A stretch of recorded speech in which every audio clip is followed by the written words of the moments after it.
हरियाणा में कल से सरसों और 1 अप्रैल से गेहूं की खरीद शुरू होगी। मंडियों में कल से सरसों और 1 अप्रैल से गेहूं की खरीद शुरू हो जाएगी। किसान या परिवार के किसी भी सदस्य के बायोमेट्रिक से खरीदी की जाएगी। किसानों से जरूरी नियमों का खास ख्याल रखने की अपील की गई है। बड़ी जानकारी दे दें आपको।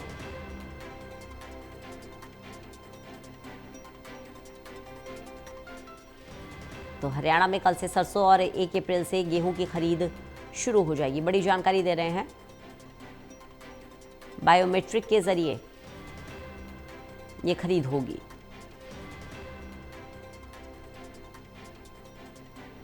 देवेंद्र कथूरिया हमारे साथ, हमारे एसोसिएट एडिटर जुड़ गए हैं ज्यादा जानकारी के साथ। देवेंद्र, सरसों और गेहूं की फसल खरीद प्रक्रिया शुरू होने को है, ऐसे में क्या तैयारियां हैं? देखिए रंजना, हालांकि आज मौसम बिगड़ा हुआ है। आज सुबह से बादल बने हुए हैं, तो ठंडी हवा भी चली है। फसल पकड़ तैयार खड़ी है, गेहूं की फसल या सरसों की। अब उसकी कटाई होकर मंडियों में ले जाना है, तो फसल बिल्कुल तैयार है, लेकिन मौसम थोड़ा सा बिगड़ गया, तो किसानों की चिंता भी है कि ठीक ठाक सब हो जाए, कुछ दिन मौसम ठीक रहे, क्योंकि कटाई के बाद खेत में फसल सरसों की गेहूं की पड़ी रहेगी। उसके बाद उसको ढोकर ट्रांसपोर्टेशन से मंडियों में लाना, मंडियों में भी सुरक्षा जरूरी है। तो मौसम का मिजाज आज फिर बदला हुआ है, बादल बने हुए हैं, तेज हवा भी चल रही थी सुबह। सरकार ने सरसों की फसल जो आधिकारिक तौर पर अनाउंस की हुई है, कल से सरसों की फसल सरकार खरीदना शुरू कर देगी, जो भी गवर्नमेंट एजेंसीज है। और 1 अप्रैल से गेहूं की फसल, ये दोनों बड़ी फसल है जो रबी सीजन की होती है। तो तैयारियां मंडियों में पूरी है। बस अब किसान की है कि कुदरत का जो कहर कभी होता है, ओलावृष्टि है, 2-3 दिन के लिए मौसम खराब भी बताया है, तो कहीं तेज बारिश या ओले या तेज हवा ना चले। तेज हवा से पकी हुई फसल नीचे बिछ जाती है जमीन पे, उसको उठाया तो नहीं जाता, लेकिन फिर धूप पड़ेगी तो फसल काली हो जाती है, क्वालिटी खराब होगी, क्वांटिटी पे भी असर पड़ेगा। तो कल से सरसों की 1 अप्रैल से गेहूं की खरीद की तैयारियां मंडी में हो गई हैं। एजेंसियों को सारी जिम्मेदारियां समझा दी गई हैं, ट्रांसपोर्टेशन के भी इंतजाम किए गए हैं। हालांकि हर साल ये इंतजाम नाकाफी रहते हैं, क्योंकि जितनी व्यवस्था होनी चाहिए उतनी होती नहीं, लेकिन दावे होते हैं। फिर भी कल से सरसों की खरीद और 1 अप्रैल से गेहूं की खरीद होगी।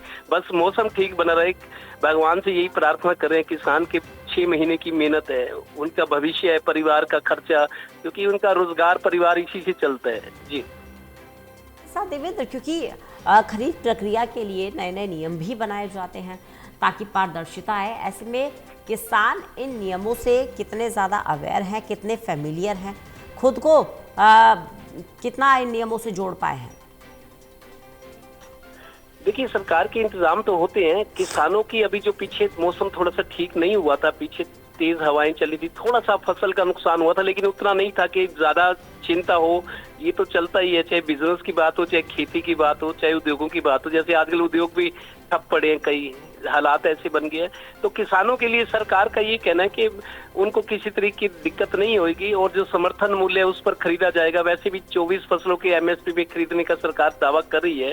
हरियाणा में मेरे को लगता है ज्यादा दिक्कत नहीं है रंजना, क्योंकि हरियाणा विकसित प्रदेश है। हर गांव से, खेत से सड़कें जुड़ी हुई है मंडियों तक, और पेमेंट भी 72 घंटे में होने का ऑनलाइन पेमेंट की बात है। लेकिन अब इस बार ये पहले से कहा गया है किसानों के लिए कि आप नमी की जो मात्रा है उससे ज्यादा मात्रा में लाओगे तो आपको इंतजार करना पड़ेगा, मंडियों में रुकना भी पड़ सकता है। बायोमेट्रिक से हाजिरी लगेगी किसान की या उसके परिवार, क्योंकि उसके पूरे किसान के अगर ऑनलाइन चेक करते हैं तो पूरा परिवार का ब्यौरा आ जाता है। तो किसान या उसका कोई परिवार का सदस्य मंडी में फसल आएगा तभी खरीदी जाएगी। इसके डॉक्यूमेंट्स उसी टाइम मंडी में तैयार किए जाएंगे। और कुछ इस तरह की व्यवस्थाएं हर बार होती है। किसानों से सहयोग की अपील सरकार की ओर से की जा रही है। खाद्य आपूर्ति मंत्री और दूसरा ये दूसरे डिपार्टमेंट्स है, वेयर हाउसिंग है, एफील्ड है, तो उन्होंने अपनी तैयारियां शुरू की हुई हैं। किसानों को दिक्कत ना हो, पेमेंट की दिक्कत ना हो, खरीदारी के लिए ज्यादा इंतजार न करना पड़े, मंडियों में सुरक्षा हो, बिजली पूरी हो, चोरी की घटनाएं होती हैं, व्यवस्था मतलब जो फसल आएगी उनको पूरी जगह मिले ताकि खुर्द बुर्द ना हो फसल। ये सारी चीजें दावे किए गए कि तैयारियां पूरी हैं। अब देखते हैं क्या होता है। कल से खरीद सरसों की शुरू होगी। जी चलिए, बहुत बहुत शुक्रिया देवेंद्र हमारे साथ जुड़ने के लिए, जानकारी के लिए।